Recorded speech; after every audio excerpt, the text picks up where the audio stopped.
Budget budget budget ये शब्द सुनने में जितना भारी लगता है उससे कई ज़्यादा खतरनाक है। जब सरकार के बड़े बड़े अफसर वित्त मंत्री के हाथों हलवा खाकर एक कमरे में कुछ दिनों के लिए बंद हो जाते हैं और उनका बाहरी दुनिया से कनेक्शन टूट जाता है, और उसके बाद जब भी ये शब्द बजट मार्केट में इसका नाम लिया जाता है तो बड़े बड़े स्टॉक ब्रोकर्स की पतलून ढीली हो जाती है। सेंसेक्स का कांटा ऊपर जाएगा या नीचे, ये सब निर्भर करता है इस एक शब्द पे। ये औकात है इस लफ्ज़ की। तो अब ये देखते हैं कि सरकार पैसा कमाती कहाँ से है और खर्च कहाँ करती है। सबसे पहले सरकार की सबसे ज्यादा कमाई होती है इनकम टैक्स, कॉर्पोरेशन टैक्स और जीएसटी से। जीएसटी का तो आपको पता ही है, पेट्रोल और पौवे को छोड़ के हर प्रोडक्ट पर जीएसटी लगता है, ठीक है। अब आता है इनकम टैक्स। इनकम टैक्स वो होता है जो आपके माताजी या पिताजी सरकार को देते हैं अपनी तनख्वाह में से। कॉर्पोरेशन टैक्स वो होता है जो हर कंपनी अपने होने वाले मुनाफे में से सरकार को पे करती है। ताजुब की बात यह है कि देश में सिर्फ 1.5 करोड़ लोग ही इनकम टैक्स पे करते हैं। अब आता है नॉन टैक्स रेवेन्यू, जो कि ये रहा। नॉन टैक्स रेवेन्यू में कमाई आती है जो सरकारी कंपनीज अपने मुनाफे में से सरकार को पे करती है। ये नॉन टैक्स रेवेन्यू में आता है, ठीक है।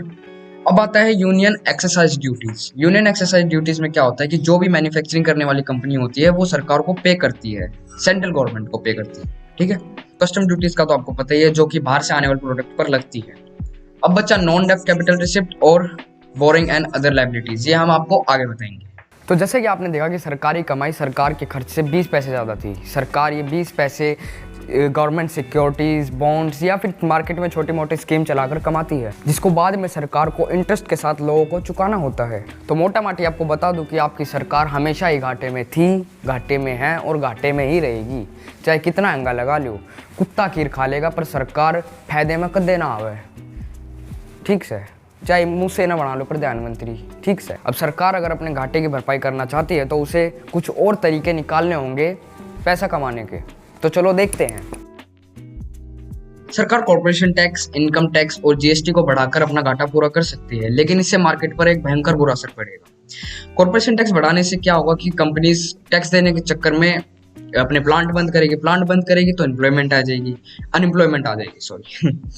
इनकम टैक्स ज्यादा करने से क्या होगा कि लोग इनकम टैक्स देने से कतराएंगे, जिससे इनकम टैक्स की चोरी बढ़ जाएगी।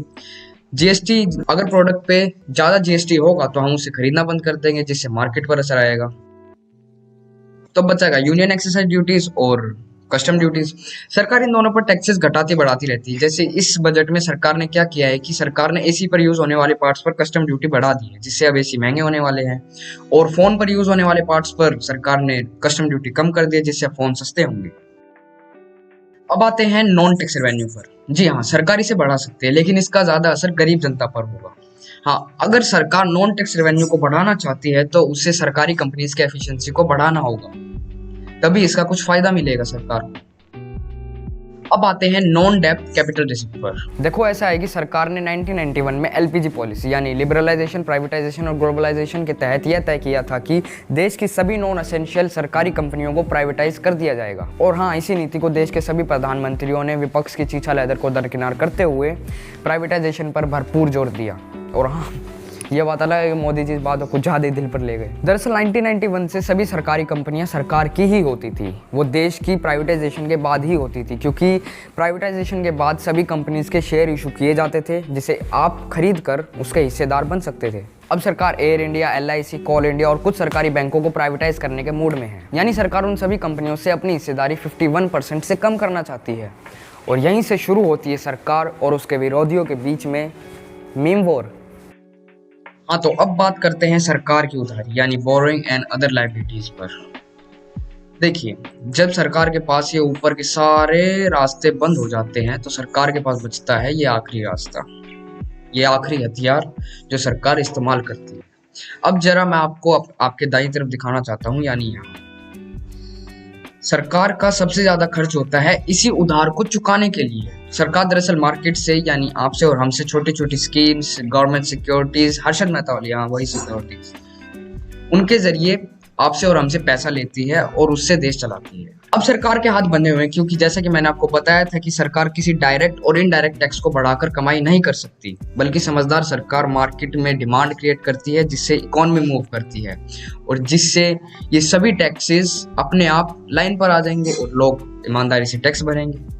इस बजट में सरकार ने आपके माताजी या पिताजी से लिए जाने वाले इनकम टैक्स पर कोई बढ़ोतरी नहीं की है, लेकिन इनडायरेक्ट टैक्सेस में सेस लगा दिया है, यानी टैक्स के ऊपर टैक्स लगा दिया है। अब सरकार इस देश में माड़ी हो चुकी इकॉनमी को सुधारने के लिए सबसे आसान, सुरक्षित और समझदार उपाय लेकर आई है, जो इस देश की हर समझदार सरकार ने लिया था, चाहे वो नरसिम्हा राव की सरकार हो या फिर वाजपेयी जी की या फिर हमारे डॉक्टर साहब की। यानी मैं बात कर रहा हूँ capital expenditure on infrastructure. Capital expenditure क्या होता है ये हम हमारी इस वीडियो में बता चुके हैं। ये भाई तुमने नहीं देखी तो मैं क्या करूँ। और इस इंफ्रास्ट्रक्चर के कारण हमारे स्टॉक मार्केट का जोटा भी नाचने लग गया है। हाँ, हालांकि इस बजट में डायरेक्टली मिडिल क्लास के लिए कुछ भी नहीं है, लेकिन क्रिएट किया गया इंफ्रास्ट्रक्चर दाएं बाएं ऊपर नीचे सबका भला कर देगा, क्योंकि सबका मालिक